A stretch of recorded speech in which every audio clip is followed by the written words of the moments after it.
हा नवीन touch power cleaning box की त्याच्यामध्ये प्रॉब्लेम काही नव्हता, परंतु आपण मेकॅनिकल लोकांना याच्यामध्ये काय आहे हे समजलं पाहिजे, त्याच्यासाठी हा बॉक्स ओपन केला. तुम्ही बघू शकता, हा त्याचा ऑर्बिट वाली म्हणजे पॉवर सिलिंग युनिट. त्याच्यानंतर हा युनिटचा स्ट्रक्चर शॉप म्हणते याला. तर कंपनी काय केलं, पूर्वी याला बुश यायची साध्या सिलिंगला, तर कंपनी याला इथं एनआरबीच्या न्यूट्रल बेरिंग केलेलं आहे. बेरिंग दाखवा, म्हणजे हे बेरिंग कधीही खराब होऊ शकत नाही. आणि हा स्ट्रक्चर शॉप असा या ऑर्बिट युनिट मध्ये बसतो.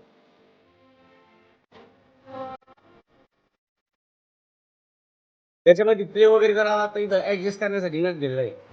आणि हे मटेरियल इतकं हेवी आहे का हाताची ताकद प्लस ऑइलची ताकद दोन्हीच्या कंबाईन मध्ये स्टिअरिंग चालतं. याला टच पॉवर स्टिअरिंग म्हणजे. आणि याच्यामध्ये प्रॉब्लेम येण्यासाठी कुठलीही गोष्ट नाही किंवा अशी कॉम्प्लिकेटेड आहे किंवा बारीक आहे. म्हणजे खोललं तरी कोणी पण याच्या उडी वगैरे टाकू शकतं, तसं काही विशेष नाही याच्यामध्ये. ही पूर्ण त्याची बॉडी बॉडी पण एकदम पूर्ण भरली. हे इन आणि आउटचे सेक्शन आहे. हा मेन पाईप आहे, हा रिटर्न पाईप आहे. इथे शटर शॉपला कॉईल येतं. यात प्रॉब्लेम काही नव्हता, पण आम्ही मेकॅनिकल लोकांना समजलं पाहिजे याच्यामध्ये काय आहे. त्यासाठी हा काढून दाखवला होता.